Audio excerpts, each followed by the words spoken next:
সালামু আলাইকুম রহমতুল্লাহি বারাকাতু। মহান আল্লাহ তাআলার অশেষ রহমতে আসলে আমরা অনেক বড় সমস্যার সম্মুখীন হতে বেঁচে গিয়েছিলাম। আসলে আমাদের যে সমস্যাটা হয়েছিল তার প্যারেন্টসগুলোকে নিয়ে তাদের জন্য এরকম দুইটা খাঁচা কিনেছি। তাদেরকে এই দুইটা খাঁচা এবং এখানে আগের পুরাতন একটি খাঁচার মধ্যে তাদেরকে আসলে শিফট করে দিয়েছি।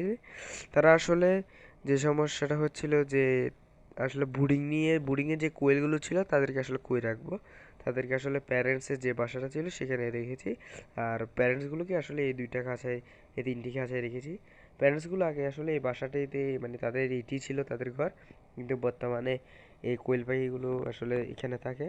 এখানে কোয়েলের সংখ্যা হচ্ছে 65টি এবং মুরগিও তার সাথে রয়েছে, মুরগির সংখ্যা হচ্ছে 18টি এবং তাদের কোয়েল এবং মুরগি একসাথে ব্রুডিং চলছে।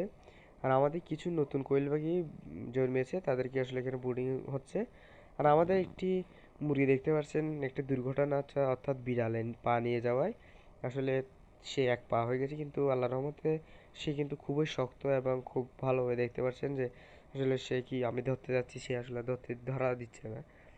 সালামু আলাইকুম রহমতুল্লাহ বারাকাতু। আমাদের জন্য দোয়া করবেন। আল্লাহ হাফিজ।